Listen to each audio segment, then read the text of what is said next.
It's the second derivative in these. All right, let's take a look at page 161. Okay, we're going to continue with our chain rule today. We're getting to the point where we are developing a lot of shortcuts for our derivatives. So I know they can get confusing, and we're going to amp it up today because if we take a look at more difficult ones, that's when we can hash out like what we truly know or what we truly don't know. So the big three that's kind of mentioned at the top of that page are the product rule, the quotient rule, and the chain rule that we kind of went over yesterday. The power rule, which was the first shortcut we developed, that's kind of considered a generic or a general rule to use. Thank you. Okay, but the three big ones are the product, the quotient, and the chain, because they're a little bit more involved. So we're going to see how some functions might involve needing more than one of those to be applied to them. Okay, so at this point, we've really only seen equations that were just product, just quotient, or just chain. Now we're going to step it up and maybe we have to do two or more of them just to figure out one derivative. So these are going to be good, but we need to kind of focus on, of these big three shortcut rules, which one is more applicable or which one is more present, kind of showing up in the function itself. Thank you. Okay, so when you take a look at this, here you go, Autumn. Okay, when you take a look at the first one, can you identify any shortcuts that we can use, either for certain parts or the whole function itself? Do you notice anything? Yeah. You can definitely do a product. Definitely do product, okay. Okay, here you go. All right, definitely do product because we have 5x times the square root. Notice how we're multiplying two functions together. So product is definitely one thing we're going to have to do. What if the square root wasn't there? What shortcut would you apply to 5x? Yeah. The power rule? That's a power rule, okay? What if the 5x wasn't there? What shortcut would you apply to the square root? Remember, you can rewrite a square root like that. Yeah? Wouldn't you have to use a chain? That's a chain, okay? If you ignore the 5x, notice how you have something on the outside, something on the inside. Okay, we briefly talked about those ideas yesterday. Thank you. Okay, thank you. Yep. Okay, so individually, if you were to ignore one function at a time, we have a power rule for the 5x, we have a chain rule for the square root, but notice how when you do combine them, it entails kind of a product rule. So of those three shortcuts, which one do you think is more applicable? Which one is more present in the function? Say it again. Well, the chain only applies to this one. The product, right. Okay, so the chain is only for the square root. The power was only for the 5x, but the product rule involves both of them, right? Because aren't you multiplying them together? So if you can identify the shortcuts, notice how there's more than one, we're going to start with the one that's more applicable, in this case, the product rule. But in the product rule process, we may have to use those other shortcuts that we identified. Okay, so let's just go ahead and start off with product. Do we remember our little phrase? 1d2 plus 2d1. Okay, so our first function is the 5x, and then we have to figure out d2, meaning the derivative of that square root. Now we said that individual piece involved a chain rule. Okay, so let's go ahead and apply the chain rule from yesterday. Can we do that? Have we lost it? Maybe. Okay.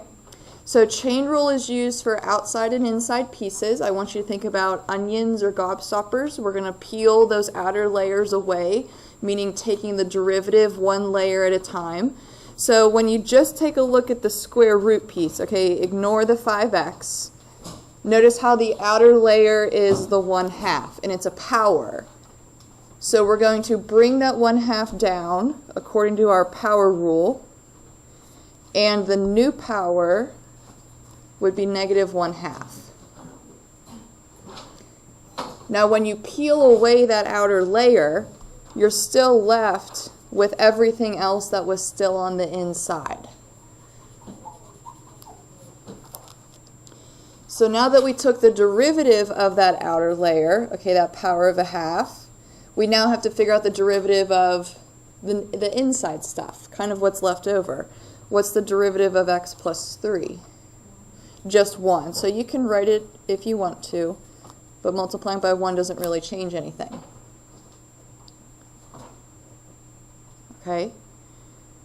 So we're done using the chain rule, but remember we said that the product rule was the main one for this function, because that was the one that was more present or more applicable. Have we finished the product rule yet? Not quite, okay, because we've only did 1 and then D2. We still got to add 2 and then D1.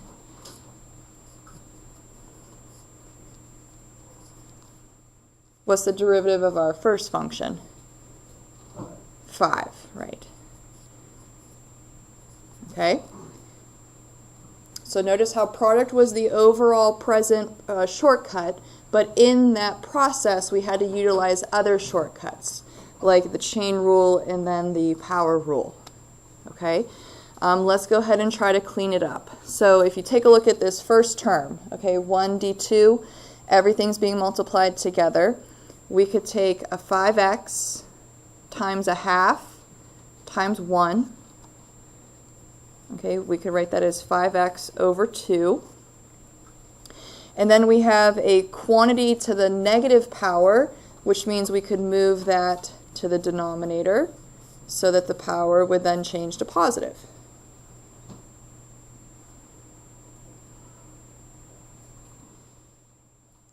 If we look at the next term, we are adding a 5 times the x plus 3 to the 1/2.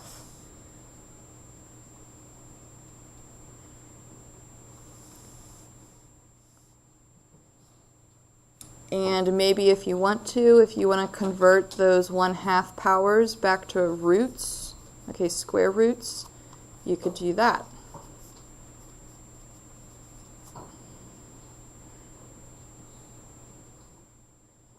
Do you guys want to leave it like that, or do you want to keep going? Do you want to actually add the two pieces together? No? You don't want to practice it? Yes. We'll practice it, okay? You could leave it like that. You could, okay, but let's just technically practice. Maybe you had to take it further, okay? So notice how one of your terms is a fraction, the other one is not. So in order to add a fraction, we're going to have to turn the non-fraction into a fraction. So we got to think about a common denominator. Notice how the denominator of the first one is the 2 square root piece. So that's what we have to change this other one to. We're going to have to multiply that on top and bottom.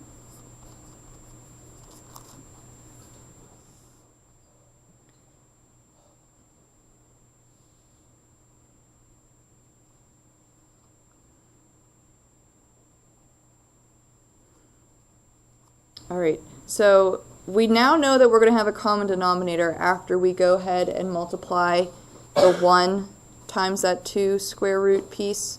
So we'll just leave that as our common denominator. We know that we keep that. We have to figure out, though, what's happening in the numerator. So we have a 5x initially that we're not changing, and then we need to add whatever happens when we multiply these two things together. So we got to think about a 5 square root of x plus 3 times a 2 square root of x plus 3. Notice how the square roots are the same, so what's going to happen to the square root symbol? If you have a square root that's the same, a square root squared cancels out, so you're left with an x plus 3. And then the coefficients, 5 times 2, would leave us with a 10. All right, so maybe we can distribute in the 10, combine some like terms. Looks like we'll get a 15x plus 30 in the end. Okay, so it is possible to take your derivative further. Who knows if you have to do that or not? Okay, but extra practice. Notice how it's just fraction work. Okay, common denominator.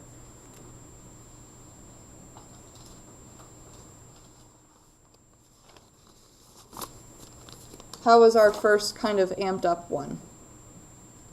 A little iffy? Yeah. We're gonna keep trying some more. All right. Let's check out the next one. Take a look at the function. Okay, try to identify some shortcuts that are showing up. Can we look at any? Anything popping out at you? Yeah. We're definitely going to have to use a quotient rule for stuff in parentheses. We have a fraction going on, right? Okay, so maybe a quotient rule is going to have to be used at some point. Okay, we don't know if that's the main one that we have to start with or something else we have to use in the end or throughout. Okay, anything else you see? Yeah? There's a sign in the front. There's a sign, and notice how it's a sign of some stuff. Okay, isn't that stuff technically considered inside the sign function? You see how it's inside the parentheses? So we have some inside stuff and an outside trig function. Inside, outside stuff is indicative of what shortcut? Yeah, chain. Okay, so I think that's about it that's kind of shown up in there. Which one is more applicable? Okay, does the chain rule apply to the entire function, or does the quotient rule apply to the entire function? If we got a chain, right? The quotient rule only applies to the inside stuff, right? Okay, whereas the chain rule involves that outside sign function. So we're going to start with a chain, but in that process, we may have to use a quotient rule. Okay, so let's go ahead and try our chain. So we're going to have to take the derivative of the outer layer, okay, the outside piece first, which Dan mentioned was that sine function. So the derivative of sine is cosine. Okay.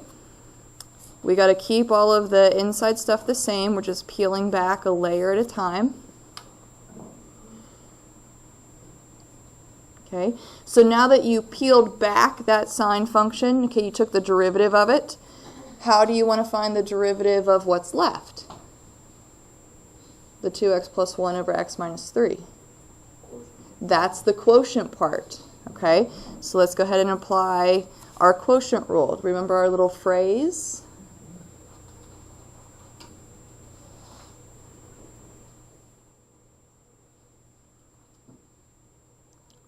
Low D high minus high D low, square the bottom and away we go. Kind of reminds me of the Snow White, like hi ho, hi ho. Don't get it confused though, okay?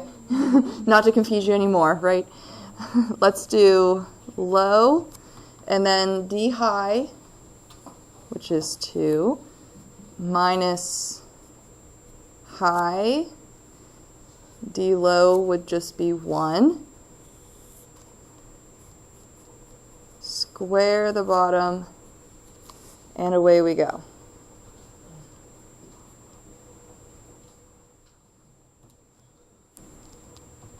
All right, and I think that's it for our chain rule. We only had 2 layers to peel back. All right, we can't really clean up the cosine stuff. We can't touch anything inside that cosine function. It's kind of being held captive by those parentheses. But we can clean up our quotient rule. We can see what that kind of simplifies to. So if we distribute in a 2 and then distribute in a negative, let's see, we have 2x minus 6 minus 2x minus 1.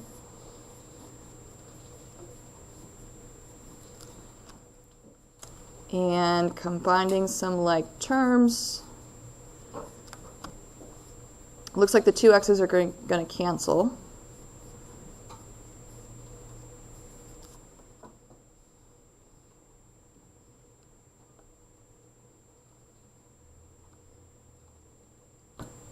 I'd say that's pretty good. You want to leave it like that? Yeah, okay.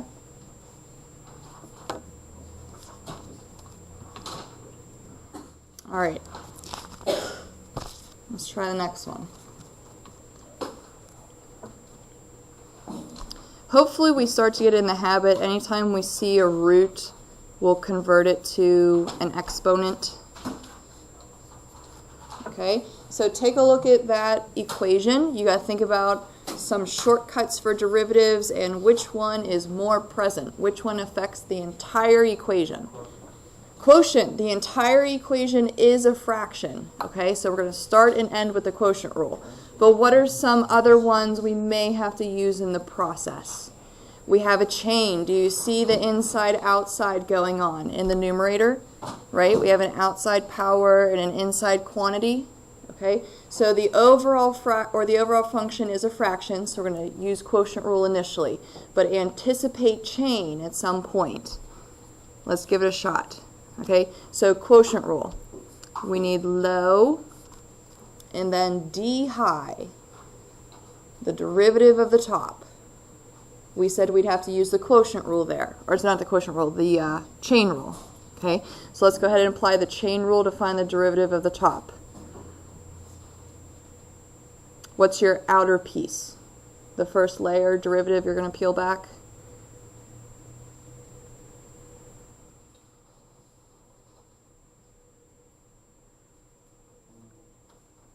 The 1/2. Okay, so we'll bring down the 1/2. The new power would be negative 1/2. And we're still left with all the other inside layer or layers. So now that we peeled back that outside piece of a 1/2, we're left with 2x plus 5. What's the derivative of that layer? Just 2. Okay? And that's it, because if we peeled back the 1/2 and we peeled back the 2x plus 5, notice how that gets rid of everything. Okay? So there's the end of our chain rule. Are we done? No, because we started with quotient, we have to end with quotient. So right now we just have low and d high. We have to continue by subtracting high. And then d low, which would just be 1. Okay. Square the bottom, and away we go.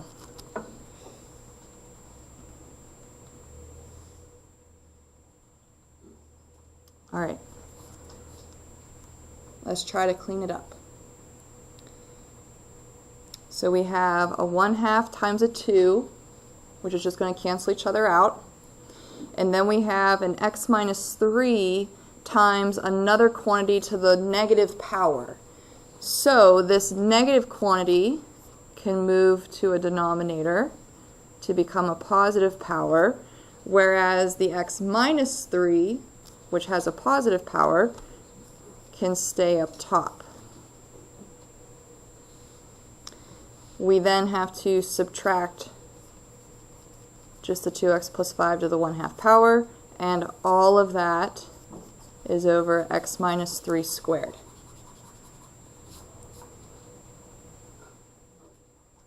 Maybe you want to convert the powers back to roots.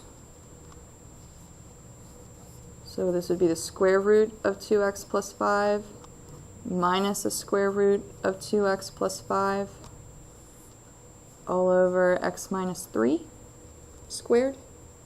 Do you want to leave it like that? Yeah? I'm okay with that. You could keep going though, right? Couldn't you subtract these? You could turn this into a fraction. Find a common denominator like we did with the last one. You could keep simplifying if you wanted to, okay? But we'll go ahead and leave it like that.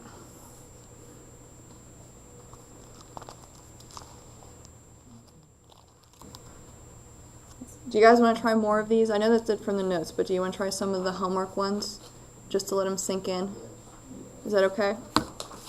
All right, let's see if we can find. We'll work on some homework ones together.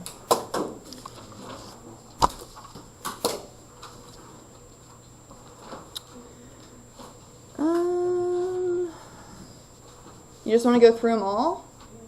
Yeah, why not? Okay. Take a look at number 1. We're on page 165. Okay. Can you identify some shortcuts? Do you notice anything, any clues showing up? Go ahead, Braden. Chain and quotient. A chain and a quotient. Okay. Which one is affecting the entire function? Chain. Yep, we got a chain. Okay. Because notice how if you took that power of 3 away, you would only have a fraction. Okay, so that would just be quotient. But since that outside piece is there, that then changes it to a chain rule because you have inside-outside quantities. Okay, so we're going to start with chain, but in the chain process, you might have to use quotient. Okay, because we saw that one too. All right, so we're going to peel back one layer at a time. The outside layer is that power of 3. So we're going to bring down the 3. Our new power is a 2. And we got to keep all of the other layers. They're still there.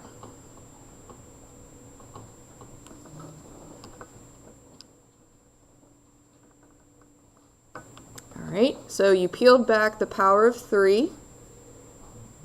So now you got to take a look at what's left. Notice how it's a fraction. So to figure out the derivative of a fraction, we're going to go ahead and use our quotient rule. Okay, so we're going to go ahead and multiply our quotient rule. Let's see, we have low d high minus high d low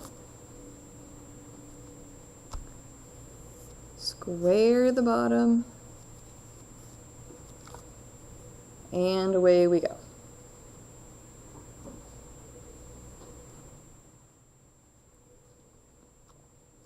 I know it looks crazy. There's a lot of stuff going on. So the initial derivative is fairly large, but let's clean it up and see what's going to happen.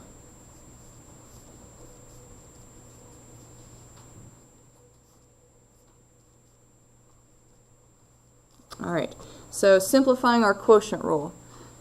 Distributing in a 1 isn't going to change anything, and then we can distribute in a 2x and the minus sign into that second quantity.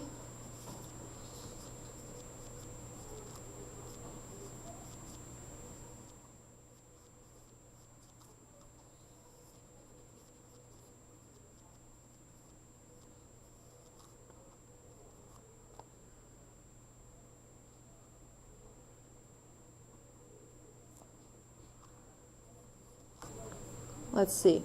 When you take a look at the first parenthesis group there, you see how both the x plus 5 numerator and the x squared plus 2 denominator are being squared?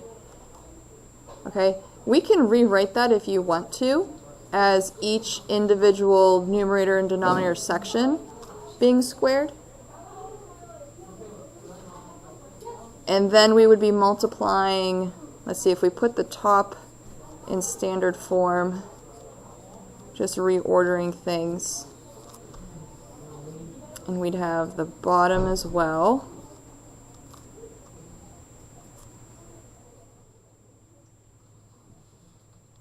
All right, how do you multiply fractions?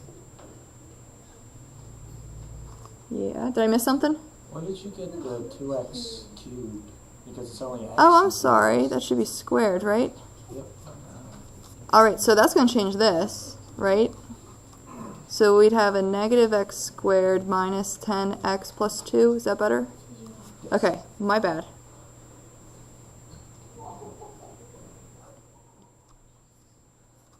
Alright. Let's go ahead and combine the fractions. We're multiplying them together. So we can go straight across the top, straight across the bottom. So we're going to have kind of one fraction in the end.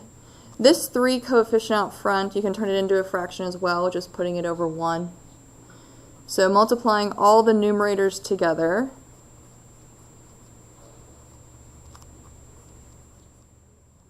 I'm not going to make you distribute all of that, that'd be crazy.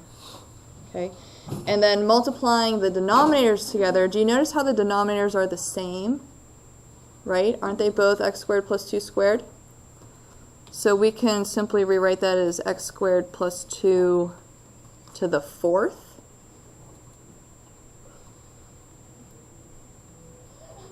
All right, so there's a cleaned up derivative for us. We have one term left, okay, one giant fraction.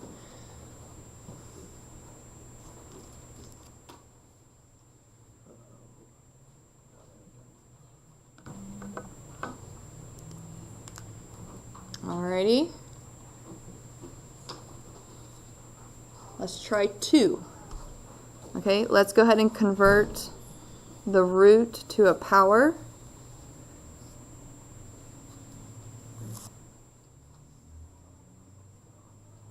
What shortcuts do you see to help you find the derivative?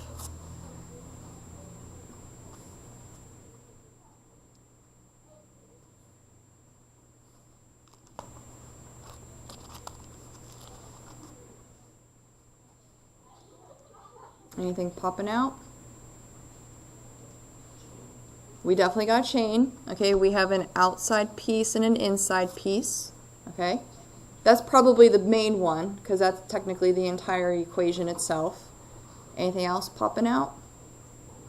Quotient, because we have a fraction. Okay, so we're going to start with chain, and then in that process we might have to use quotient. So it's kind of similar to number 1, right? Just instead of a power of a 3, we have a power of a half. Okay, very similar. So we'll bring down the 1/2. The new power would be a negative 1/2. And we'll keep the inside layer.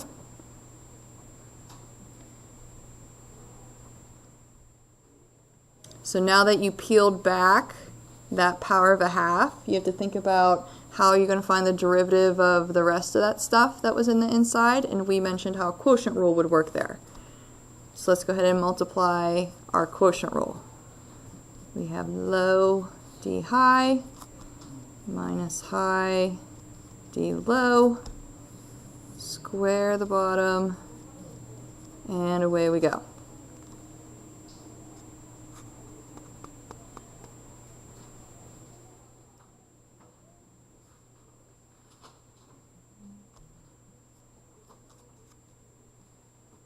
All right, let's go ahead and clean up maybe our quotient rule first.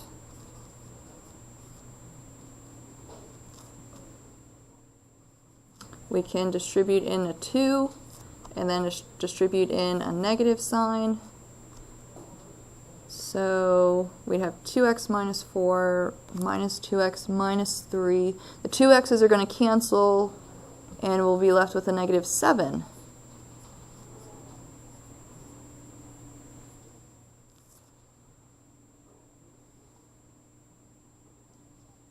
Are we okay so far?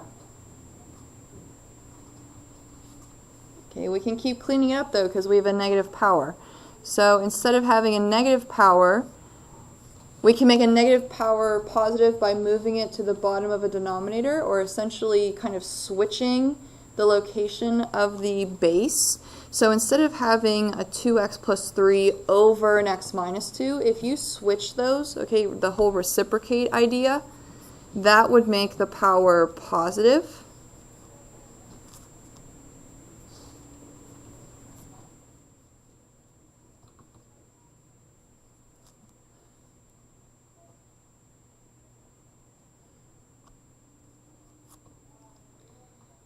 And let's see, this power of a half is being applied to both the numerator and denominator. So if you want to rewrite those as being raised individually, you could. And all of these are being multiplied together.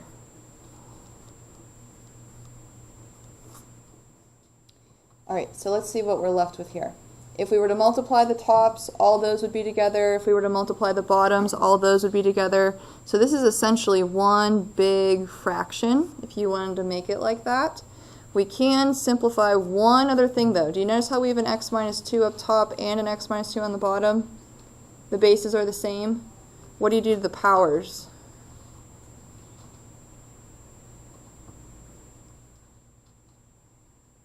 Bases are same. When you divide the same base, you subtract the powers, okay? So we have a half minus 2, which would be a negative 3/2, aka it's left on the bottom of the fraction. Okay, so we have a 3/2 left on the bottom. So that means we're only left with a 1 times a negative 7 up top.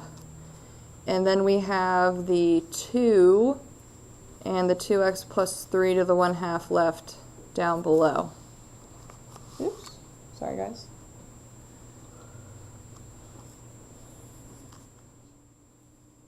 If you wanted to convert those back to roots, you could, because you have fractional powers. That's a 1/2 power, by the way. I know it's kind of hard to see.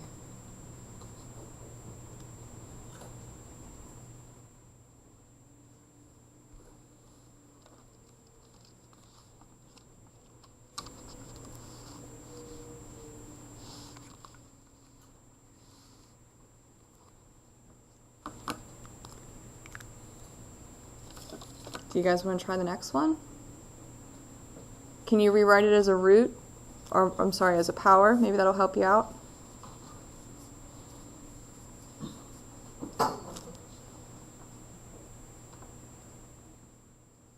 Go ahead and try that one. Think about what's more present.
Let's see, what shortcuts did you see going on in number 3?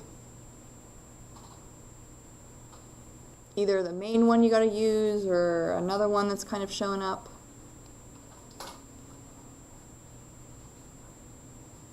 I heard chain, that's good, because we have inside, outside going on, okay? Maybe you also saw some power rules, okay? If you just looked at the inside, wouldn't you find the derivative using power rule shortcut? Okay, but if the power rule only applies to the inside, okay, that's not really applying to the entire function like the chain would or the chain rule would. So the chain rule is the one we're going to start with, but in that process we might have to use the power rule. Okay, so let's go ahead and check out chain. So hopefully you brought down the 1/2 first. New power would be negative 1/2. And you keep those inside layers. Once you peel back the 1/2 outside piece, you're left with the 2x minus 3x plus 1, or x squared minus 3x plus 1, and the derivative of that would be 2x minus 3. All that's being multiplied together. How was your initial chain? Pretty good? Okay. Usually it's the cleanup part that things kind of go wrong. Let's check it out. We have a negative power, so we can think about moving that to a bottom of a fraction. So this quantity would move to the bottom, technically where the 2 is in that 1/2. But this quantity of 2x minus 3 has a positive power, so that would stay up top where the 1 is. So we'll have a 2x minus 3 up top, and then the other quantity moves down below. If you wanted to, you could change it back to a root.